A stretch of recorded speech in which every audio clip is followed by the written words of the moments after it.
That's great. I don't know, though. I don't know. That man is so flexible. Number That's like, that guy should not be so.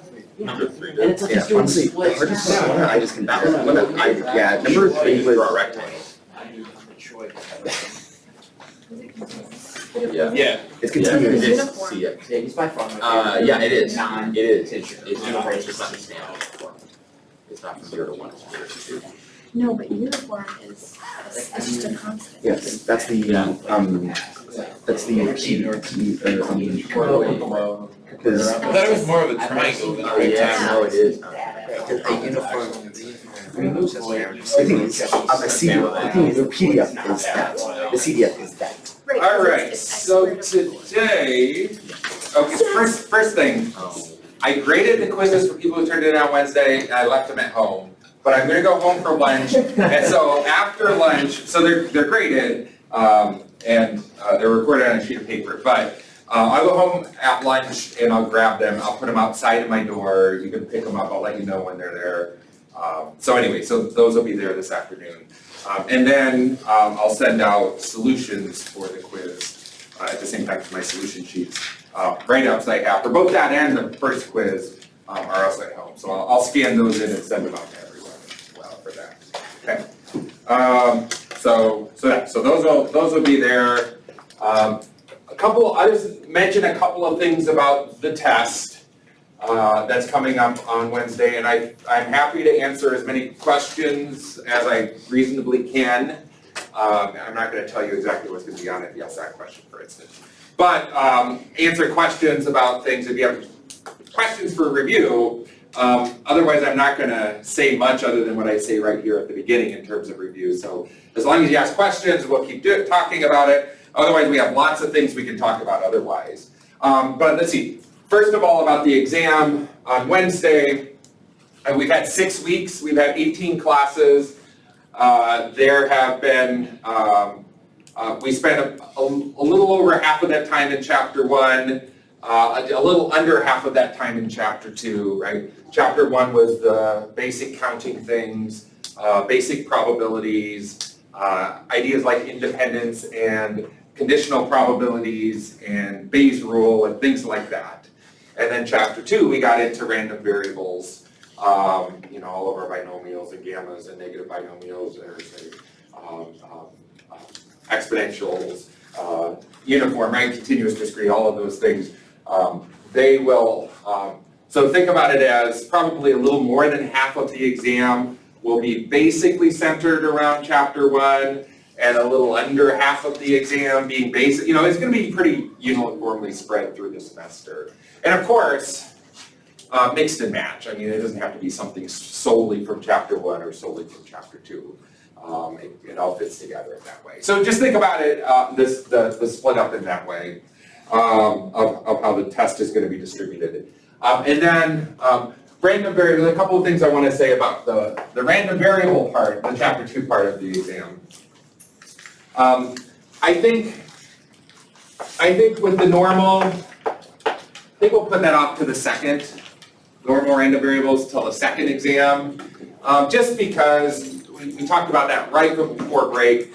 There's not a lot of follow-up time with it. We're going to be dealing with it a lot moving forward. There's plenty of time to ask lots of questions on normal random variables. In fact, we're going to jump right back into it on Friday with normal random variables. So anyway, normal, I think I won't worry about for the exam. Gamma distributions, probably not going to worry about that for the exam. Okay. Again, because the sorts of questions that I would ask with a gamma distribution are going to be computationally pretty expensive. Like if I ask you any probability question, right, any type of probability question or expected value or variance or moments or anything like that, or cumulative distribution function, then you need to integrate a t to the alpha e to the negative lambda t dt function, which at the very least means if alpha is an integer, integration by parts, and then I'm going to have you spending 20 plus minutes doing Calc 2 questions, and I don't want you to spend a lot of time on Calc 2. I want to ask you questions in probability, right? And so there won't be any particular solutions on gamma distributions. Also, because again, computationally, they're just gonna be expensive. I'm gonna have you spending more time on Cal2 than I really want to. So don't worry about those. Other than that then, what random variables do we have? So let's work our way backwards, since I guess that's what it looks like. With the continuous random variables, then we have exponential with parameter lambda, and then we have uniform with parameters, I guess, A and B. And then I could always just give you a probability density. I could give you a function, and then I say this is a probability density function, and I could ask you to answer questions from that. You know, I could just say, oh, here's a probability density function, f of x is equal to, you know, whatever it is, and then say, oh, this probability, probability x is between these two values, or I could say, give me the cumulative distribution function, or I could say, give me the expected value or the variance, the moments, or things like that. So I could also just give you a probability density function that's not one of these, or, for that matter, a cumulative distribution function and ask you to answer questions related to that. And then on the discrete side of things, should I continue working backwards? Sure, why not? There was, well, I'll say hypergeometric, Poisson. I know Poisson was the last one we talked about, but what do we have? Geometric and negative binomial are fit together. What else do we have here? Binomial, Bernoulli, right, as an example. Okay, right. Or I could just give you, same thing as above, some probability mass function. I could just say, oh, here's a probability mass function. Here's the values that it takes, and here's the probabilities attached to it. And then I could ask you to tell me certain things about it. Probably, in this case, probably most likely something to do with expected values or moments or variance or those sorts of things. So I could just give you something and say, here's a probability mass function, answer these questions. Okay, so and all of those things are fair game in terms of what you could have on the exam. I'll just say, you can use a note card. I guess I should send that.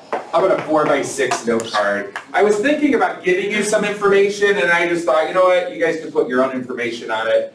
Note card, 4x6 or smaller. I will, when I put your quizzes out there, I'll see if I think I probably have a stack of note cards in my office. I'll just put them outside my door also if you don't want to go out and buy a pack of note cards or hunt one down from some coronavirus person, then you can, I'm not, at least as far as I know, don't have it. So anyway, I'll put some note cards out there if I can find them, and I'm pretty sure I can, and if you want to grab one.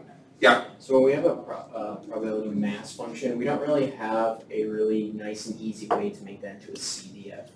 Right, generally, the only probability mass function that there was a nice formula for Geometric, right? was geometric. But, if you get something like, your probability mass function could appear like this, and you could take the value 1 and 2 and 5 and 10 and 1/3 and 1/2 and I don't know, whatever they add up to it, right?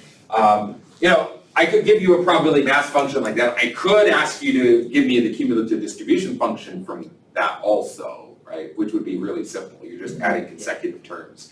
I could ask you, if we had something like that, I could ask you expected values or variance or moments or things like that. So yes, in general, we do not have anything resembling a nice cumulative distribution function for hypergeometric, for Poisson, for anything other than the geometric random variable. You can't just integrate it like you could. Right.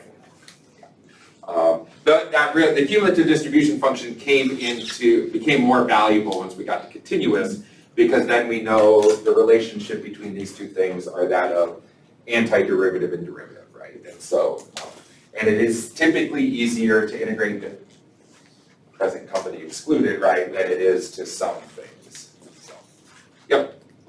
So let's see. I was going to make those. No. So again, we have all of those random variables. You can use a note card. So if you want to spend your little note card, you use front and back, I don't care.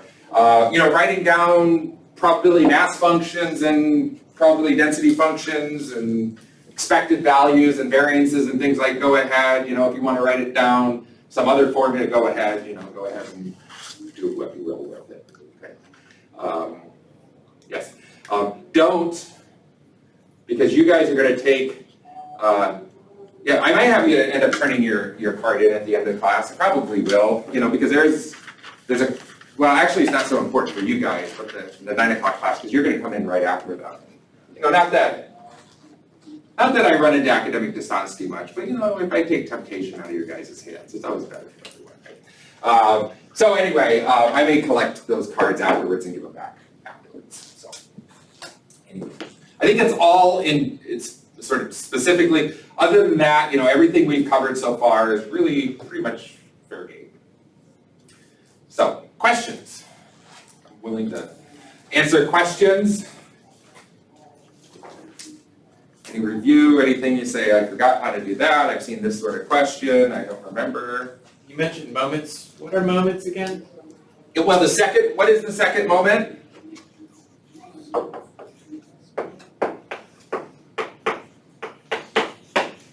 The expected value of x squared. The third moment is the expected value of x cubed. The fourth moment, right? So the nth moment is the expected value of x to the n, right? And the only one we've dealt with so far is the second moment. Right? Because we remember the variance of x we can calculate by taking the second moment minus, well, what we call a first moment, right, which we usually just call the expected value squared, right? And so we've used that. I mean, usually if you want to calculate a variance, that's the nicer way to go about doing it. Just calculate that expected value of x squared, subtract off expected value of x quantity squared. Okay. By the way, later on in the semester, everything, it all starts coming together a little bit more, but we're going to start dealing with, by I think chapter 6, something called moment generating functions. So we'll have these functions that we can use to help us calculate these moments. And so when we do that, right, we'll come back to moments again and we'll see them much more. But right now it's usually in calculating variances. We use the second moment as the way we think about it. Other questions? Yes? I have a conceptual question about the variance. What information is that providing us about the function? Because I knew what the expected value was, but I can't remember what the variance is telling us. And I understand what the standard deviation tells us. Yeah, so the variance is telling us, the actual definition of the variance of x is the expected value of x minus mu squared, or x minus the expected value of x squared. Okay. So essentially we have this probability distribution, right? And it has some average value, which is one of the, is some expected value, which is the average value in the sense of the mean. And then we have this distribution that's attached to it. And so then the question would be, well, if I take a value that has a certain likelihood in its neighborhood and I calculate that distance, right? How far is it away from the mean? And then I square that number to make sure it's a positive number. And then I compute the probability attached to that. That's what the variance is. And so really think of it as the, right, it's telling us the spread, right? It's telling us on average how far do we expect a certain value to be, or the things that come out of our distribution to be from the average value. But not just strictly a distance, it's a square of the distance. It's like a sum of square of the distances there. That's what the variance is telling us. So if there's a large variance, it means that this average value from the sorts of things that could happen, and the average value is much greater than if that number is smaller. And so if you just want a simple example, right, I could have a random variable x whose expected value is 2, right? The expected value of x, this way is 2, and let me write it this way, that here's the probability mass function. I'll just do a probability mass function. It takes the value 0, how about it takes the value 2 all the time with probability, right? That doesn't give you much spread, right? The variance would actually be 0 because all of the mass is on that one value. Or here's another one who would have an expected value of 2, right? It could take the value 1 or 3, and half the time it takes the value 1 and half the time it takes the value 3, right? And then that would be something that would have a little bit more spread. I would expect its variance to be greater than 0. Or I could take one that takes the value 0, or it takes the value 100, and it takes the value 100 a 50th of the time, and it takes the value 0, let's just say the rest of it, 49 over 50th, right? Right? And of course that's much more spread out because I have values over here at 0, which isn't terribly far away from 2, but it's, you know, it's away from 2. And then I have these other values that are 98 units away from 2, and it happens a certain amount of time, right? So there are different random variables. Expected value tells you something. It tells you on average, if you do this a number of times, what are things going to average out to? But it doesn't give you any indication of how tight or spread out those results are going to be. The variance is then telling you sort of how it's spread out. And it's doing it through a distance from the mean squared and then attached to the probability that goes with it. Yeah. So standard deviation does the exact same thing. Well, standard deviation is actually the square root of that value, right? Because to calculate this thing, we're squaring something, and it seems as though we're off on units as to what we would want to. So for a standard deviation, we'll just take the square root of the whole thing, and it gets us back on at least the units of what we would want out of it. Okay. Yeah. Okay. Right. Other questions? Yes. Would you repeat the concept on memory list? Oh, memory list? So which random variable was memory list attached to? Exponential. Exponential. So that's over here, right? These guys, the only, put that with a Y or an I or whatever. Memory list, right? Actually, some gamma distributions would be memory lists also, but we weren't going to worry about that. Not all gamma distributions are. The idea is if a certain amount of time has passed, and I want to compute a probability that I still have to wait, right? Remember, exponential random variable, right? Those are typically wait time, right? How long do I have to wait for some, you know, what's the probability I have to wait this amount of time for a success to occur, for the customer to walk through the door, the earthquake to happen, or the car accident, whatever the context, the particular thing is, how long do I have to wait before that thing occurs? Right? And the idea of memory list with the exponential random variable was, if I have to wait, if I know that at least t units have passed, right? So if I know that I've already had to wait this number of units, and then what's the probability that I'd have to wait S more units? Right? It's the same thing as starting right now and having to wait S units. Right? So the fact that some time has passed doesn't change the likelihood of how long I'd have to wait going into the future.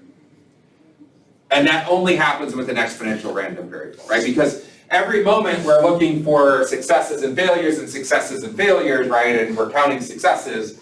And just because a success didn't occur doesn't mean that it's closer to happening, right? Just like, you know, I'm rolling a 100-sided die and I'm waiting for 100 to appear.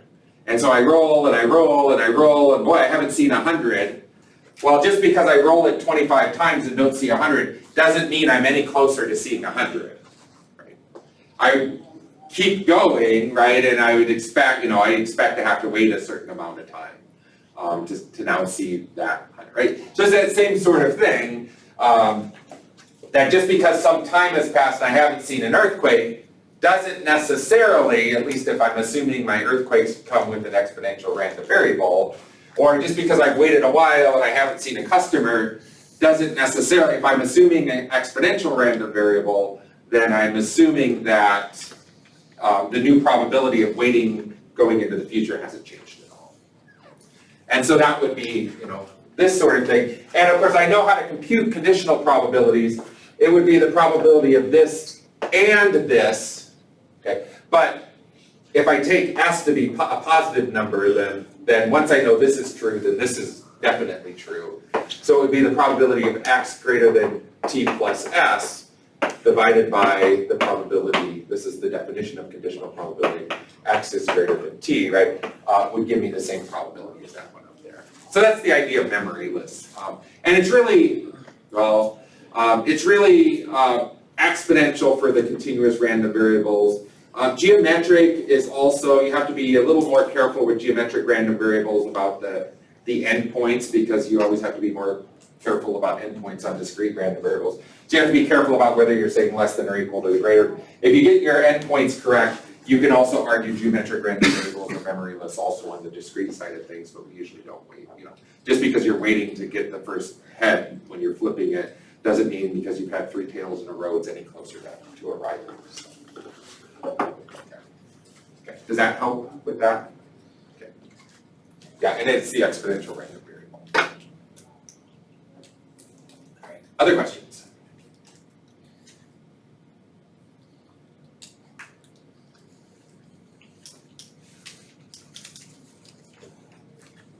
Yes? Could we go through an example of the PDF to CDF and calculating probabilities with that? Because I'm still struggling with that.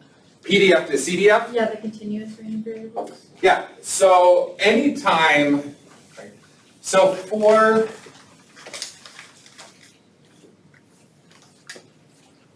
we could do one for like one of those random variables, for instance, and then I could throw some other random variable up here. But let's just say that I have a particular X, let's say it's just exponential with a lambda, for instance. Right? So I know from my note card or memory, right, what the cumulative distribution function, or the probability density function is. I know it's lambda e to the negative lambda t for t greater than or equal to 0. And that would be the PDF. Okay. So if I want to know what the CDF is, right, the CDF is just by definition, right, it would be f of t, right, which would be the probability that x, I guess I'll use an x here, right, that capital X, my random variable, is less than or equal to that little x. Okay. Which means it would be the definite integral, or sorry, the improper integral, but from negative infinity up to x of my probability density function. Ooh. Good morning, I think I write the wrong thing up more often. Put a t there, right? F of t dt, right? That sort of thing. Okay, right? So just in terms of what I mean by the cumulative distribution function, that is the definition of it. And then for a continuous random variable, it means I'm doing an improper integral from negative infinity up to some value x. Whereas a discrete random variable, I would just be taking the sum over all the values moving up to x, whatever that value is. Okay. So typically, I would then have I'd use the fundamental theorem of calculus. So I typically then I'd have to find an antiderivative of that function and move forward from that. Okay. Now, in practice, let's see, if I'm writing down my f of x, depending on the random variable, there's certain things I know. For instance, my cumulative distribution function is 0 whenever x is less than 0, right? For this particular one, because there is no probability less than 0. Okay? So I probably want to write that down. If I'm sketching a graph, right, it just means that all these values, if I pick any of these values and I ask how much probability is to the left of that, the end is 0 all the way up to here. Why? Well, because there is no probability to the left of that. Okay? There's no probability density around there. And then oftentimes when I'm calculating things, I'm asking what's happening in this sort of interval here, right? So in this case, it'd be x greater than or equal to 0, something is happening. And so here, I would actually be integrating up to 0, this would just be the function 0, I'd have no probability. So I'll just start at 0, and I'll go off to x, and I'll have my lambda e to the negative lambda t dt, right? And whatever this is going to be my cumulative distribution function. So then I have to find an antiderivative function of e to the negative lambda t. And maybe I remember from calculus, calc 1, calc 2, that the antiderivative of e to the kt dt is e to the kt over k, right, plus a constant or something like that. So if I remember that, then I could just say, pull that lambda, then this would be lambda e to the negative lambda t over negative lambda, and then I get those two things cancel out. And then I'll plug in 0 and I'll plug in x, right? And then by my fundamental theorem of calculus, right, so that gets canceled out, I'll have a negative from this negative value here, and if I plug in an x, e to the negative lambda x minus a negative, again, from this lambda here, and if I plug in a 0, I'll get a 1. Okay. So negative 1 is going to be 1, that'll be 1 minus e to the negative lambda x. Okay. And then that's what I have over here. Okay. And so it's going to take this value as this function. Remember, there's two things. As I go off to negative infinity, the value of the cumulative distribution function should either be 0 or head off towards 0. And actually, it's just 0 over here. And as I go off to positive infinity, it should either be 0 or it should head off to 0. I'm sorry, 1. Right? And that's what this function does, is there's a, this one in particular has a horizontal asymptote at y equal to 1 here as x goes off to infinity. Right? So, cumulative distribution function is really the hard part of it is typically using the fundamental theorem of calculus and finding antiderivative functions. By the way, that's why I don't want to ask gamma distributions on this exam, because I don't want to have you guys spend a ton of time having to work with those things. And again, I'd rather ask you a probability question than a whole bunch of integration by parts. In practice, to do these things, sometimes we have to do integration by parts, but that's what for take-home quizzes are for, right? Things like that. Yes? So, just, this may be stupid, but the area under, or the PDF, the area under that, does that equal 1 always? Yes, the area, so But this, not for the CDF? No. Yeah, the probability density function, for it to be an honest-to-goodness probability density function, it has to have area under the curve equal to 1. That's why we have this lambda there. If that lambda wasn't there, it couldn't be a probability density function because the area under the curve would be, well, 1 over lambda, it turns out, right? It would have the wrong area under the curve. So, yeah, the probability density function always has area 1, right? And sometimes there have been questions like this. What value c would we have to put there, with any function to make it a probability density function, and then we'd have to figure out, okay, what would be the area without anything, and now what do I need to adjust it? That's why we need that lambda there. The cumulative distribution function is calculating for a value x, how much area is to the left of that. That's why as x goes off to infinity, the amount of area should be getting closer and closer. It should either be 1 or it should be getting closer and closer to 1. Right. But there's nothing we can say about the area under the curve here. In fact, the values here are telling us how much area is to the left of the curve here. Okay. And that's also why as we go off to negative infinity, there should be no area or almost no area to the left of it. That's why the other direction should either be 0 or should be heading off towards 0 with the horizontal asymptote. Yes, okay. So that's the relationship. So that's the relationship between the probability density function and the cumulative distribution function. And now if I want to know what the probability, right, so suppose we start here. If I want to find the PDF, what do I have to do? Right? suppose I didn't know this already, you're just given a function who, as you go off to negative infinity, gets closer to, is either 0 or getting closer to 0. As you go off to positive infinity, right, same thing. Let's say it's something that's an honest to goodness cumulative distribution function. How do you find the probability density function? Take the derivative, right? So it would be f of x. I just take the derivative with respect to x.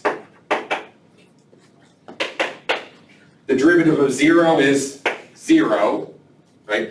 And the derivative of 1 minus e to the negative lambda x for x greater than, right? So that's for x less than 0, and for x greater than or equal to 0, it'd be the derivative of this, which if I go ahead and use my chain rule and find the derivative, will be lambda e to the negative lambda x, right? And that's how I could get back to it. So yeah, so that's usually finding derivatives are easier than finding antiderivatives. That's why it's easier to go from here, typically to here, than it is to go from here to here. But yes, we could go back and forth through derivatives and antiderivatives. Fundamental theorem of calculus, sort of both ways. Okay. Other questions? Yeah. So, I mean, you could, for those functions, I could just give you some function and that is a probability density function and have you do the same thing. Again, I'm not planning on, you should have a rough idea of integration. You should absolutely, I mean, I can't ask a question if I don't assume that you guys know at least use substitution for them, right? But I would prefer to stay away from integration by parts, just because I know it's going to take 5 to 10 minutes for a lot of people to do an integration for parts. I don't want to test count 2. I want to test probability. So don't expect too complicated integration problems there. Yes. Could we go over conditional probability? The problem on the quiz was kind of weird. Condition, sure. Has everyone turned in their quiz? That's right here. No. All right. You turn in your quiz. We talk about conditional probabilities. So you can head out or you can stay in. This will be online. By the way, my plan is you guys are asking slightly different questions than my 9 o'clock class did. So I'm going to upload both of them, and if you guys want to watch the 9 o'clock, they ask questions on Bayes' theorem. So I mean, maybe we'll talk about a Bayes' theorem. But if you want to see the sorts of questions they asked that I answered, sort of nonsense I say attached to those, then go ahead. So anyway, you can go ahead and do that. So I'm going to upload both of those over the lunch hour, sometime between running home and back and all the other stuff. But, so anyway, so if you want to, if you don't want to, then by all means, don't worry about it. I left my quiz at home. I'm just going to go get it. Okay. All right. So, all right. What's the question? Oh, something with Bayes' theorem. Who was asking the question? I get distracted. So from the quiz, are we talking? There are a couple of them. Actually, a couple of them. Is it the first one with the widgets? I think so. Okay. Or just a conditional probability. There was one with the widgets. There's 2 of them actually. Let me take the easier of the 2 that I saw a lot of mistakes on. And in that one, there was a probability density function. It was asking this. It was question 3 on the back page or the second page. What is the probability x is less than 1.5 given x is greater than 1? And again, I graded those for those who turned those in, and I saw reasonably often a mistake on this one, right? Because remember, conditional probability, what's the probability of A given B is the probability of A and B, or A intersect B, divided by the probability of B, right? Where this given means that we're not looking at the entire sample space anymore, but we're restricting our sample space. So I compute the probability of A occurring in the context of B, A and B, right? Divided by the probability of B. So in this case, that's what our random variables are telling us, right? X being less than 1.5 is an event, right? It's like my A. X being greater than 1 is an event, right? So this conditional probability would be the probability X is less than 1.5 and X is greater than 1. I think in the last class I swapped those two around, but it doesn't matter, right? It's the same idea. And then I would divide by the probability x is greater than 1. Okay. Now, x being less than 1.5 and x being greater than 1 would actually be the probability that x is, what, between 1 and 1.5.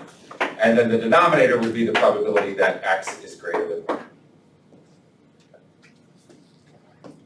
So, I had a good handful, I don't know if it was half, but it was more than a third of the people that gave for an answer the numerator. And you're shaking your head, maybe you did also, Yeah. right? Yep.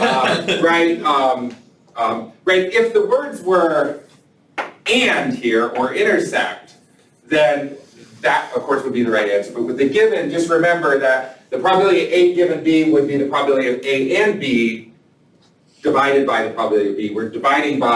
We're reducing our sample space. That's what conditional probabilities do, is they say, we know this, so I can throw out all the things in the sample space, in this case, that are less than 1. Gives us a reduced probability. So whatever you got for an answer, you should have divided by 3/4, because that's what this probability is. Okay. In particular, earlier on, the cumulative, let's see, you had to calculate the cumulative distribution function for this, I think I asked, right? And in this one, it'd be whatever you got for the cumulative distribution function with 1.5 plugged in, minus whatever you get from the cumulative distribution function with 1 plugged in. That's how we could compute that probability. Minus, and then the probability x is greater than 1 would be 1 minus the probability, I'm sorry, not probability, but f of 1. Right? If I want to know how much probability is to the right of 1, I'll take 1 minus the probability to the left of 1. And so when you calculate that would be your answer. Okay. So if you just did the numerator, I think, and did it correctly, you should get something like 0.30 something, I don't know. It wasn't 0.3, but it was close to 0.3. And then you divide by 3/4, you should get something close to 0.41 or something like that. So conditional probability, just remember, anytime you have this given, every time you have, right, notationally this, it means A given B, and so you're going to take the probability of the intersection divided by the probability of the right-hand side. So that was a conditional probability question on the quiz. The other conditional probability question was a Bayes theorem question, or Bayes rule.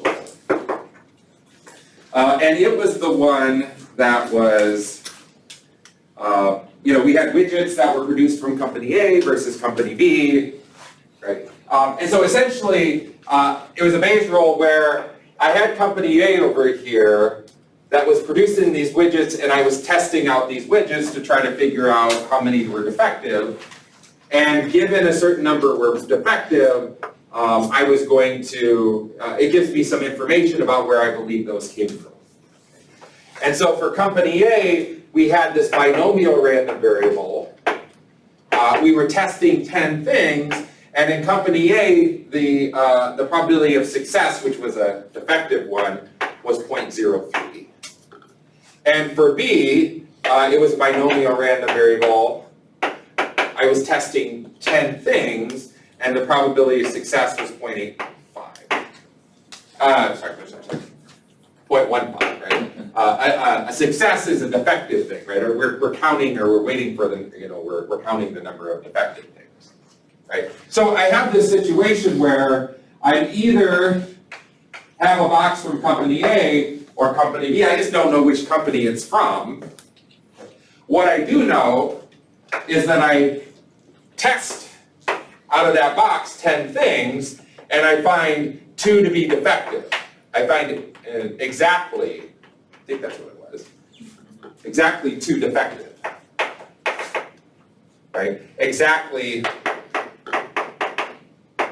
2 defective, right? Or, I guess it could have happened that they were not, right? I mean, if I wanted to get really, I could say, well, what about when exactly 1 is defective, and 2 is defective, and 0 defective, and 10 are defective, and so on and so forth. But I don't need that information. I only need this information. So it's actually the only one I'm going to calculate. Right? And so then I would have this question, like, given it comes from company A, what is the probability that I see 2 defective? Given that it came from company B, what's the probability I see 2 or exactly 2 defective? And now I understand whether or not I want to, by the way, this goes back to, the exam. The question sometimes can obviously be put into a question of random variables and probability density functions and cumulative, and sometimes we just, even though those are in the background, all of these things helped us learn how to count. And all of these things helped us learn how to calculate probabilities. And so whether or not I think about this as a binomial random variable with n equal to 10 and p equal to 0.3, or if I just think about it as a way of counting and those sorts of things, whatever helps, if I put it in this language or don't put it into this language, it doesn't matter, right? Because if I'm putting it into this language, then it would be x equal to 2, and what's the probability that x is, oh no. I tested 10, exactly 2, x equal to 2. And so the answer here would be, what's probably x is equal to 2 if I have a binomial random variable with n equal to 10 and p equal to 0.3, should be 10 choose 2, 0.03 squared, 0.97 to the 8th. And down here, given that I'm working with this binomial random variable, what's the probability x is equal to 2? And the answer is, well, that would be 10 choose 2. It would be 0.15 squared, 0.85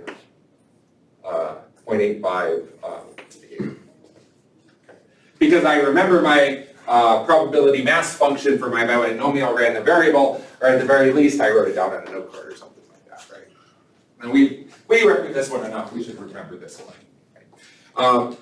And so those would actually be the probabilities attached to those. Now, I don't know what the particular answers are. Let's pull off probabilities. So I think probabilities, what do I have?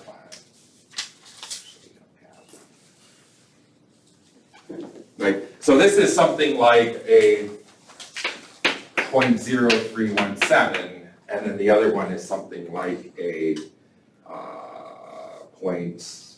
what is the other one? 0.276. Okay.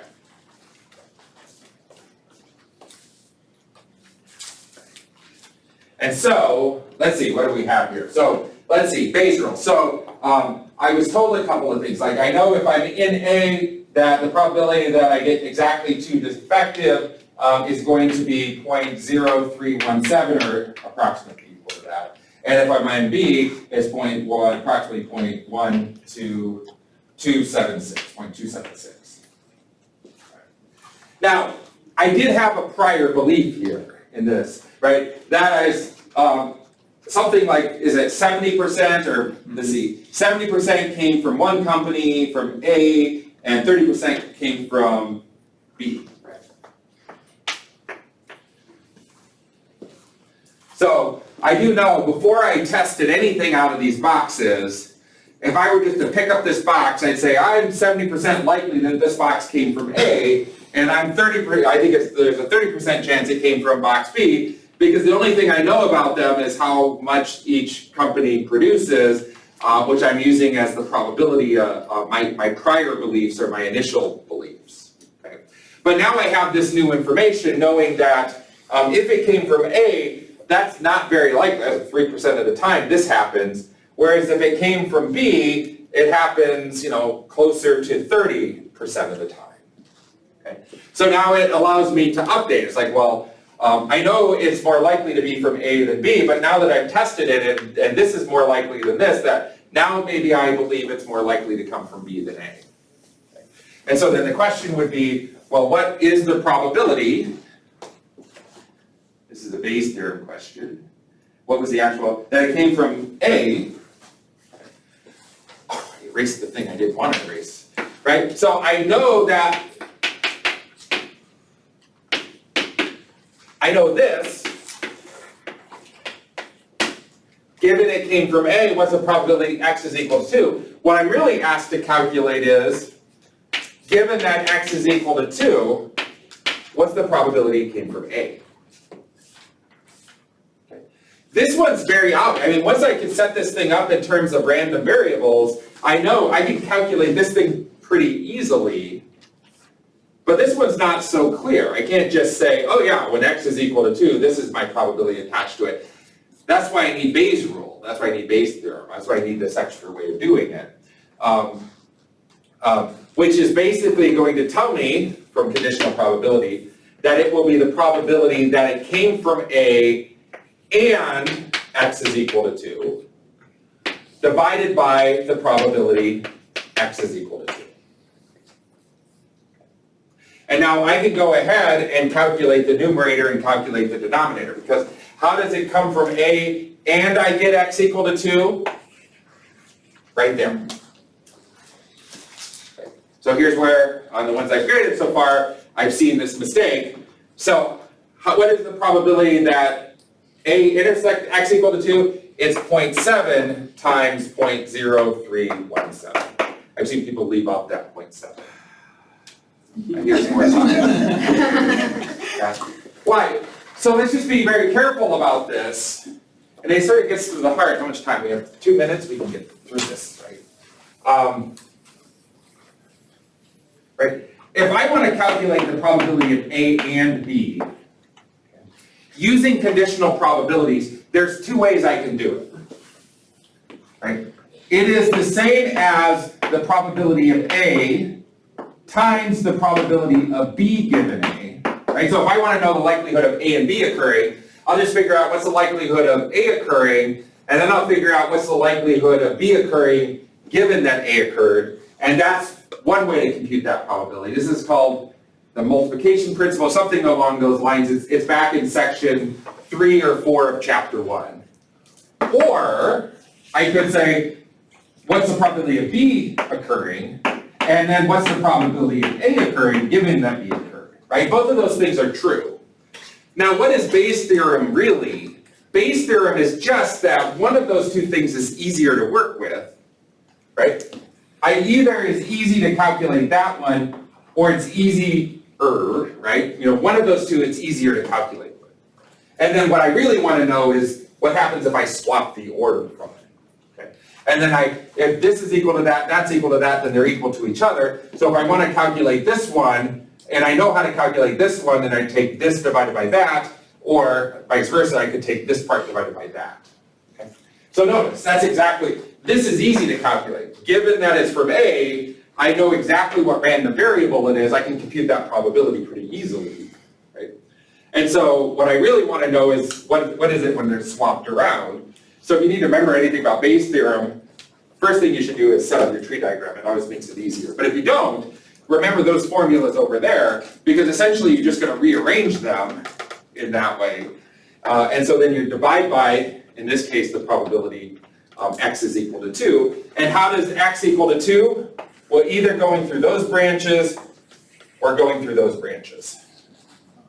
Right? So either 0.7 times 0.0317, or, they're disjoint because you can't come from both A and B, 0.3 times 0.765, 276, right? Okay. And so whatever that is divided by whatever that is, which if I remember correctly is like 0.04-ish or something like that. Okay. Which initially I thought, what's the likelihood it came from A? About 70%. Okay, what's my updated belief now that I tested them and know that, you know, they don't come from A very often. I mean, this doesn't happen often in A, it happens much more often than B. My updated belief is whatever this value is, and if I remember it, the top of my head, it's something like 4% or something like that is my new updated belief. which now means I think it's much more likely, approximately 96% to come from B compared to about 4% from A. So that's Bayes' theorem. So again, if you remember how to set up these trees, or if you just remember we can calculate these things in this way, then really the idea of Bayes' theorem is when we want to calculate one of these things, which is kind of tough and we're not sure how to do it, but if we were to swap it and we were able to calculate that pretty easily, then we can figure out the other one by just sort of rearranging these two equations with those different conditional variables. Okay. All right, we better stop there.